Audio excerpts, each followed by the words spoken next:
आदाब नाजरीन, खबरनामे में आपका इस्तकबाल है। मैं हूं आपके साथ रेशमा। आइए नजर डालते हैं इस वक्त की हेडलाइंस पर। नेशनल हेराल्ड केस में ईडी ने सोनिया और राहुल गांधी को बनाया मुल्जिम। आज मुल्क भर में कांग्रेस का एहतजाज। बीजेपी ने गांधी खानदान को बनाया निशाना।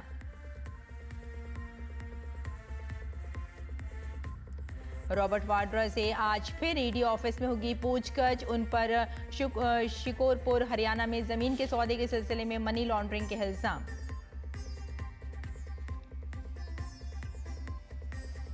ममता बनर्जी आज मुफ्तियों और मुतवल्लियों से करेंगी मुलाकात ताकि नए वक्फ कानून की मुखालफत का रोड मैप किया जा सके तैयार।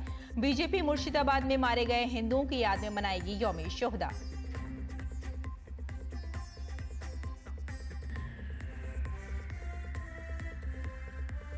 तरमीमशुदा वक्फ एक्ट के खिलाफ दायर दरख्वास्तों पर सुप्रीम कोर्ट में समाअत। आज कानून को करार दिया गया सियासी बदनीयती पर मुश्तमिल।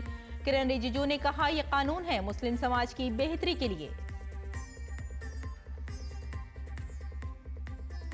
और अमेरिका और चीन के दरमियान टैरिफ वॉर जारी। व्हाइट हाउस ने कहा चीन को अमेरिका से मुज़ाकरात के लिए उठाना होगा पहला कदम। कनाडा पर ट्रंप का मौक़िफ़ यूं का तूं।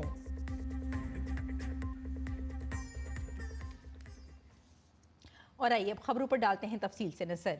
एनफोर्समेंट डायरेक्टोरेट ईडी ने नेशनल हेराल्ड केस से मुताल्लिक मनी लॉन्ड्रिंग मामले में कांग्रेस लीडर सोनिया गांधी और राहुल गांधी के खिलाफ चार्जशीट दाखिल की है। ये चार्जशीट राउस एवेन्यू कोर्ट में दाखिल की गई है। चार्जशीट में इल्जाम आयद किया गया है कि यंग इंडिया लिमिटेड के जरिए नेशनल हेराल्ड के जायदादों का गलत इस्तेमाल करके मनी लॉन्ड्रिंग की गई थी। इस केस की अगली समाअत 25 अप्रैल को होगी। फिर अदालत इसका नोटिस लेगी। कांग्रेस इसे इंतकामी सियासत और धमकी के तौर पर देख रही है। कांग्रेस लीडर जयराम रमेश ने कहा कि नेशनल हेराल्ड के असासों को जब्त करना कानून की हुक्मरानी के नाम पर रियासती सरपरस्ती में किया जाने वाला जुर्म है। तकरीबन 2000 करोड़ रुपए के घोटाले से जुड़े इस मामले में गांधी खानदान जेर बहस है। ईडी इस मामले में सोनिया गांधी और राहुल गांधी से पहले ही पूछताछ कर चुकी है।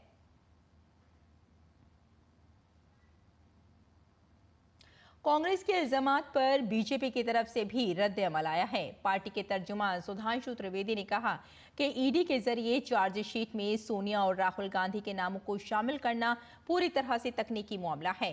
कांग्रेस पार्टी को जहन में रखना चाहिए कि मसला साल 2012 में शुरू हुआ था और एक पीआईएल के जरिए दिल्ली हाई कोर्ट ने अक्टूबर 2013 में इस केस की समाअत शुरू की थी। इसलिए केस उस वक्त दर्ज किया गया जब मोदी हुकूमत इख्तिदार में भी नहीं आई थी। इसलिए कांग्रेस पार्टी के लिए इस पर सियासत करना मुनासिब नहीं है।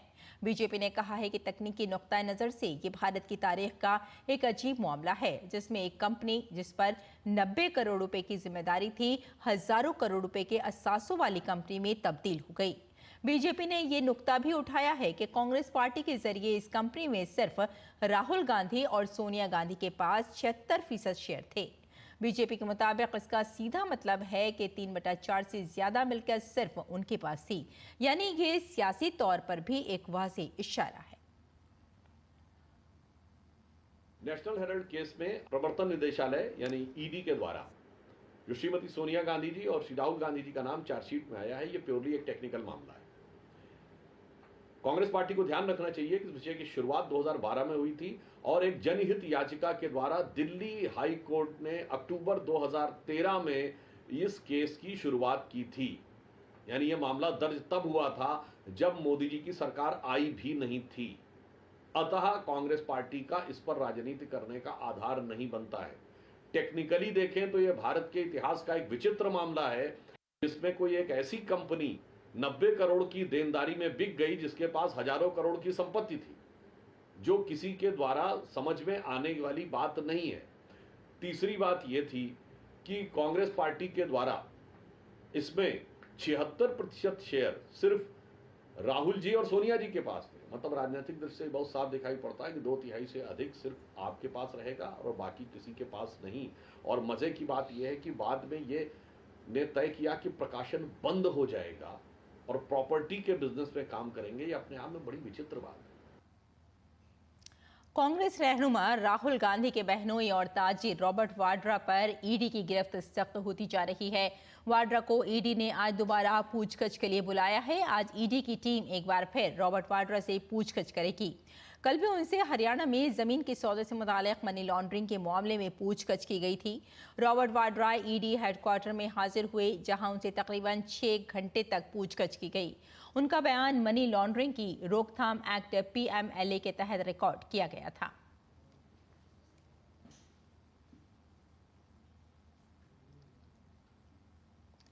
और मगरबी बंगाल की वजीर आला ममता बनर्जी नए वक्फ कानून के खिलाफ रियासत में मुसलसल माहौल बना रही हैं। इस सिलसिले में ममता आज मुस्लिम कम्युनिटी के साथ मीटिंग करने वाली हैं। ममता आज नेताजी इंडोर स्टेडियम में इमाम और मुतवल्ली से मुलाकात करेंगी। काबिल जिक्र है कि मगरबी बंगाल में वक्फ एक्ट के खिलाफ मुजाहिरों में पुरतशद्दुद वाक़यात भी हुए हैं। हिंदुओं की एक बड़ी तादाद नकल मकानी पर मजबूर हो गई। बीजेपी समेत अपोजिशन जमातों ने ममता हुकूमत पर खुशामदी का इल्जाम लगाया है और ममता बनर्जी से इस्तीफे का मुतालबा किया है।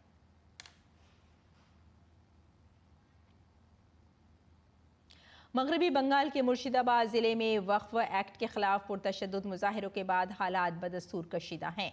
बीजेपी ने इस तशद्दुद को लेकर ममता बनर्जी हुकूमत को हदफ तनकीद बनाते हुए इल्जाम आयद किया है कि मुर्शिदाबाद में हालात खौफनाक हैं और कई हिंदू खानदानों को अपना घर बार छोड़कर भागना पड़ा है।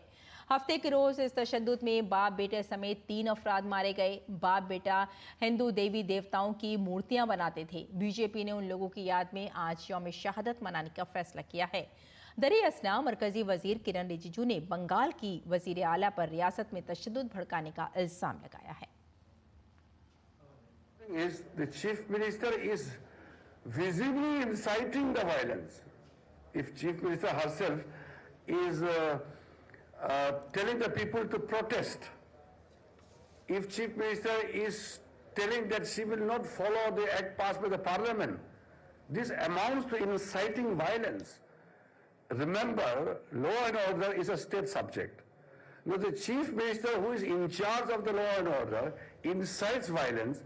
It is trouble for himself or herself. After all, she has to contain and maintain the law and order. और साबिक कांग्रेस लीडर आचार्य प्रमोद कृष्णम ने कहा कि ममता बनर्जी मगरबी बंगाल को बांग्लादेश बनाना चाहती हैं और राहुल गांधी और तेजस्वी यादव मिलकर बिहार को बंगाल बनाना चाहते हैं। बिहार के हिंदुओं को फैसला करना है कि वो ऐसा होता देखना चाहते हैं या नहीं। मुर्शिदाबाद तशद्दुद पर उन्होंने कहा कि मुल्क के हिंदू शदीद खतरे में हैं। ममता बनर्जी वेस्ट बंगाल को बांग्लादेश बनाना चाहती हैं और राहुल गांधी और तेजस्वी यादव मिलके बिहार को बंगाल बनाना चाहते हैं। अब फैसला बिहार के हिंदुओं को लेना है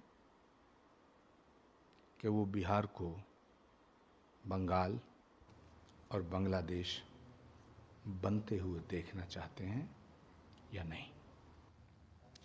वक्फ एक्ट में तब्दीलियों के खिलाफ सुप्रीम कोर्ट में दाखिल तमाम अर्जियों की समाअत आज दोपहर 2 बजे होगी। वक्फ तरमीमी एक्ट 2025 की कानूनी हैसियत को चैलेंज करते हुए सुप्रीम कोर्ट में 20 से ज़्यादा दरख्वास्तें दायर की गई हैं। ज़्यादातर दरख्वास्तें वक्फ कानून के खिलाफ हैं, हालांकि कुछ दरख्वास्तें कानून की हिमायत भी करती हैं। 2 अर्जियाँ ऐसी भी हैं जिनमें बुनियादी वक्फ कानून वक्फ एक्ट 1995 को ही चैलेंज किया गया है और इसे मनसूख करने का मुतालबा किया गया है। Chief justice Sanjeev Khanna, justice Sanjay Kumar और जस्टिस KV विश्वनाथन की बेंच इस केस की समाअत करेगी। मरकजी हुकूमत ने सुप्रीम कोर्ट में कैविएट भी दाखिल की है। अर्जी में मरकज ने अदालत से अपील की है कि वो इस मामले में कोई हुक्म देने से पहले मरकजी हुकूमत के दलाइल भी सुने।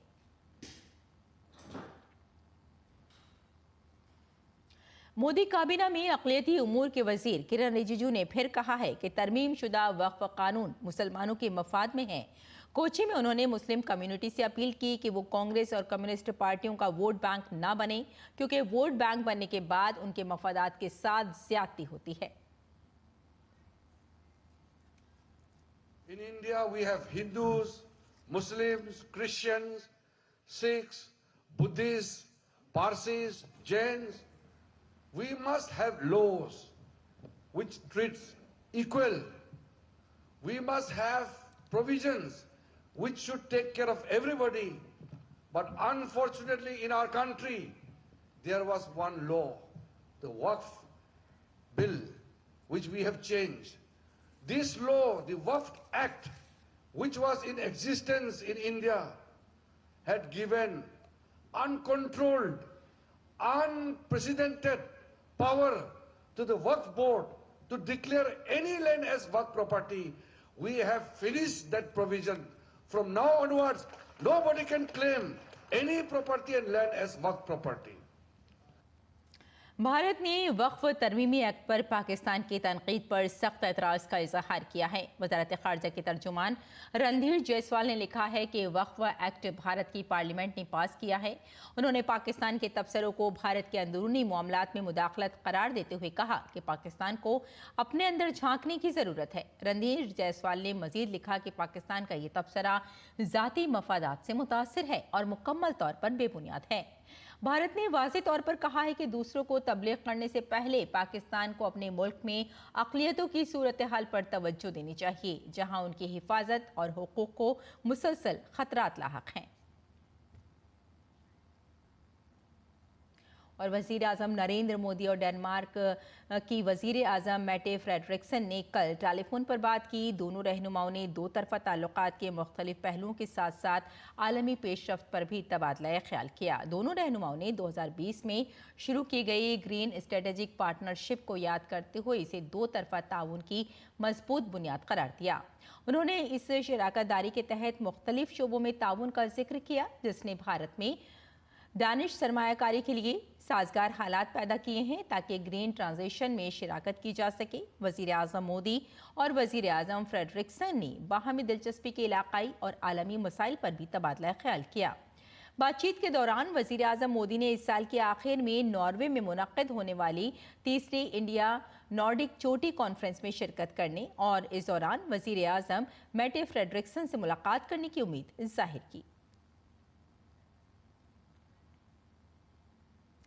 भारत से हज पर जाने वाले आज़मीन का कोटा इस साल बढ़ाकर 1,75,000 कर दिया गया है।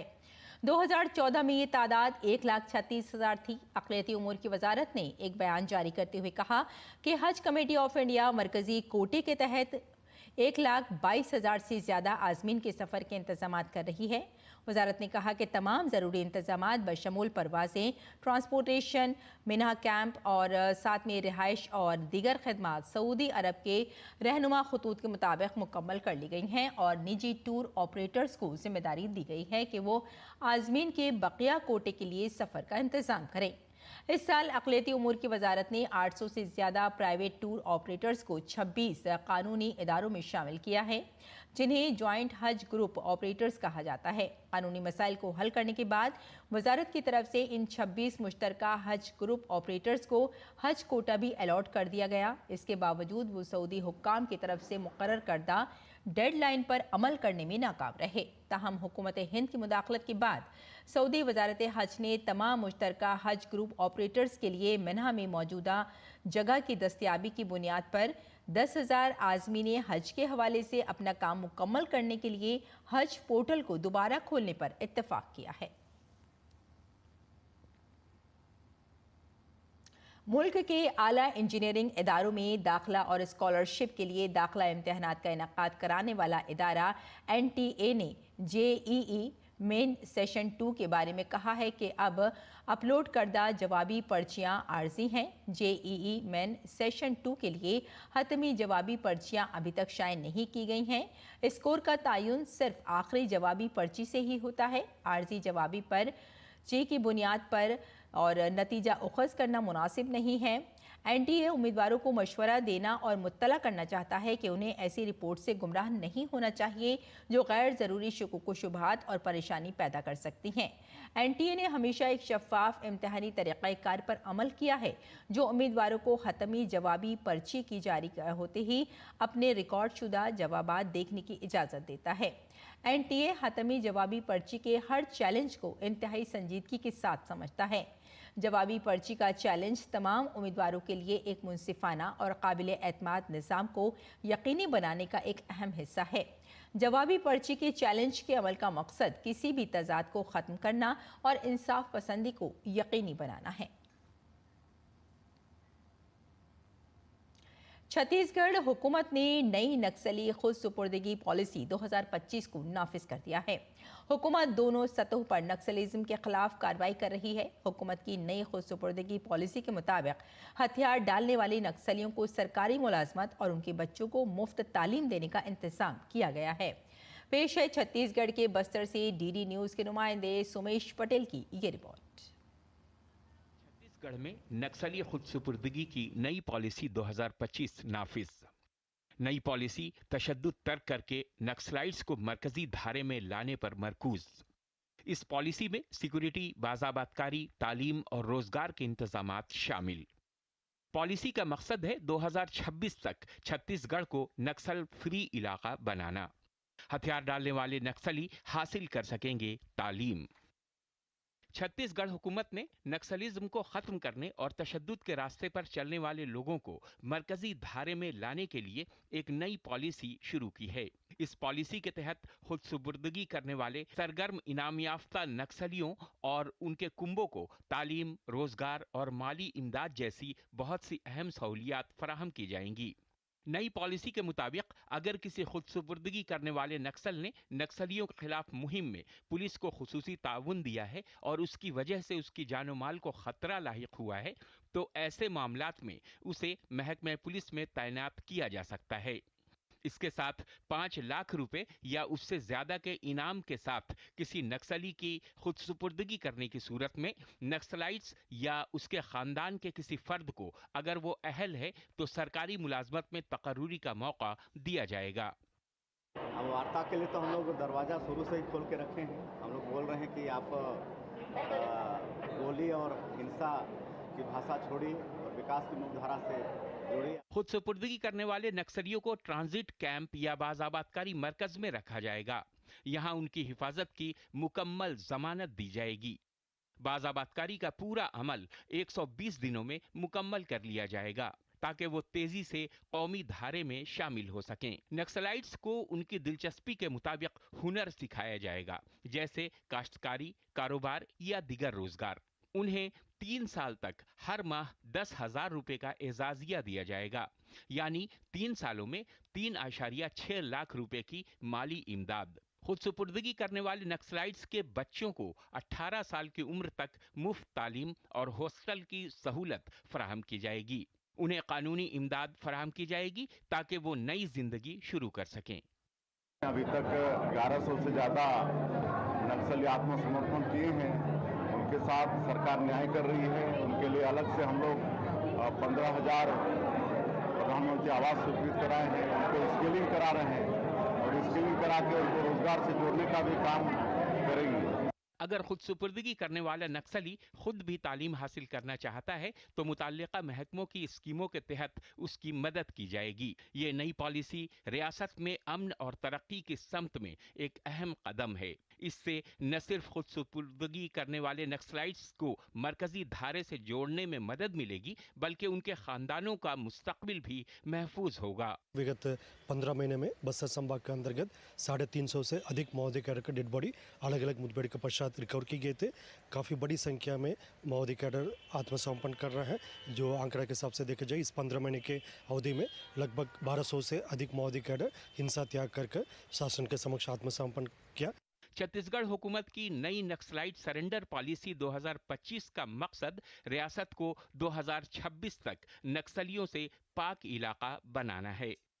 सुरक्षा बल के जवान माओवादियों से सीधा लोहा ले रहे हैं, तो वहीं दूसरी तरफ सरकार ने नक्सल क्षेत्रों में शांति स्थापित करने के उद्देश्य से नक्सलवादी आत्मसमर्पण पीड़ित राहत एवं पुनर्वास नीति 2025 भी लागू किया है। इस नीति का उद्देश्य है हिंसा का रास्ता छोड़ चुके नक्सलियों से मुख्य धारा से जोड़ना और मौत से प्रभावित लोगों को राहत एवं पुनर्वास प्रदान करना है। Somesh Patel, DD news, Chhattisgarh. और हिंदुस्तानी महकमा मौसमियात ने मुल्क भर में मानसून के मौसम के दौरान मामूल से ज्यादा बारिश की पेशगोई की है। हमारे नामा निगार चंद्रशेखर ने इस मामले पर IMD के डायरेक्टर जनरल मृत्युंजय महापात्रा से बात की। हमारे साथ मौजूद है। सर, इस बार मानसून को लेकर ये क्या प्रेडिक्शंस? मानसून लेकर खुशखबरी है। आज जो पूर्वानुमान जारी हुआ है 2025 मानसून सीजन के दौरान, यानी जून से सितंबर के पीरियड में नॉर्मल रेनफॉल से ज़्यादा रेनफॉल होने की संभावना है। और क्वांटिटेटिवली देखें तो लॉन्ग पीरियड एवरेज रेनफॉल जो 87 सेंटीमीटर है, इसका 105% रेनफॉल इस बार होने का संभावना है। और सर किन किन राज्यों में कम और ज़्यादा की स्थिति रहने वाली है?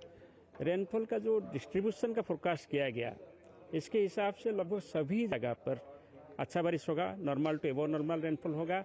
सिर्फ नॉर्थ ईस्टर्न स्टेट्स जैसे कि असम, मेघालय, नागालैंड, मणिपुर, मिजोरम, त्रिपुरा, अरुणाचल प्रदेश और कुछ इलाका बिहार का, लद्दाख और तमिलनाडु, पुडुचेरी, इस इलाका में बिलो नॉर्मल रेनफॉल होने का पूर्वानुमान किया गया है।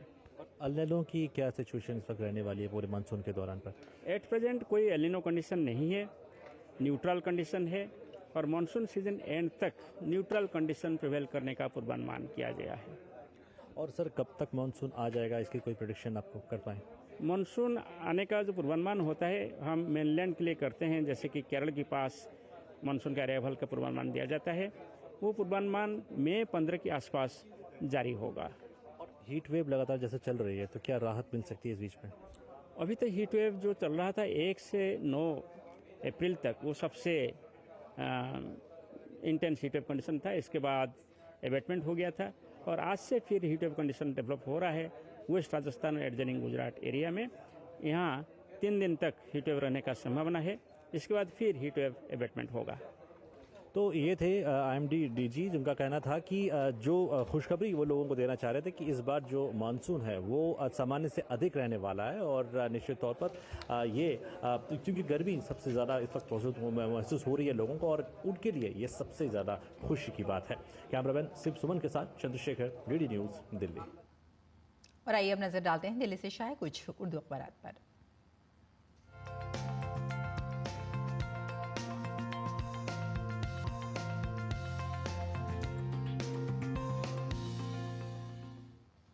तो कुछ खास सुर्खियां अखबारात से। नेशनल हेराल्ड केस ईडी ने पहली चार्जशीट दाखिल कर दी है। सोनिया, राहुल और पित्रोदा के नाम शामिल हैं और इसकी समाअत 25 अप्रैल को बताई जा रही है। और अब देख लेते हैं नाजरीन अगली सुर्खी। अगली सुर्खी है, सऊदी ने हिंदुस्तानी आज़मीन के लिए दोबारा खोला हज पोर्टल। मिना में महदूद तादाद को दाखिले की इजाज़त दी गई है, ताहम ये सहूलत सिर्फ 10,000 आज़मीन तक ही महदूद होगी। और अब देख लेते हैं अगली सुर्खी, नए वक्फ कानून के आईनी जवाज़ पर सुप्रीम कोर्ट में समाअत आज होगी। चीफ जस्टिस की सरबराही में सह रुकनी बेंच इसकी समाअत करेगी। और चलते चलते अगली खबर पे भी नजर डाल लेते हैं। सरकारी मुलाजमीन लोगों की ज़िंदगी में तब्दीली लाने के लिए काम करें। सदर जमहूरिया द्रौपदी मुर्मू ने एक प्रोग्राम के दौरान ये बात कही। और अब देख लेते हैं नाजरीन अगली सुर्खी, ईरान जौहरी हथियारों का ख्वाब छोड़ दे वरना अमेरिका की तरफ से संगीन रद्द अमल के लिए तैयार रहे ट्रंप का नाजरीन ये बयान है। तो नाजरीन ये था अखबारात का मुख्तसर जायज़ा। और आइए अब लौटते हैं बुलेटिन की जानिब, कुछ और खबरें देख लेते हैं। गैर मुल्की खबरों की बात करें तो अमेरिका और चीन के दरमियान तिजारत पर तनाव खत्म नहीं होता नजर आ रहा है। व्हाइट हाउस की प्रेस सेक्रेटरी ने कहा कि सदर डोनाल्ड ट्रंप चीन के साथ तिजारती मुआहदे के लिए तैयार है, ताहम इसके लिए चीन को पहला कदम उठाना होगा। चीन को हमारी खास तौर पर अमरीकी सार्फिन की ज़रूरत है। दरहकीकत गुज़िश्ता जुमे को चीन ने अमरीकी अशिया पर दरामदी ड्यूटी बढ़ाकर 125% कर दी है, जो अमेरिका की जानिब से चीनी अशिया पर ड्यूटी बढ़ाकर 145% करने के रद्दअमल में उठाया गया था। और अब मौसम का मिजाज।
तो नाजरीन, खबरनामे में फिलहाल इतना ही। इजाजत दें। आदाब।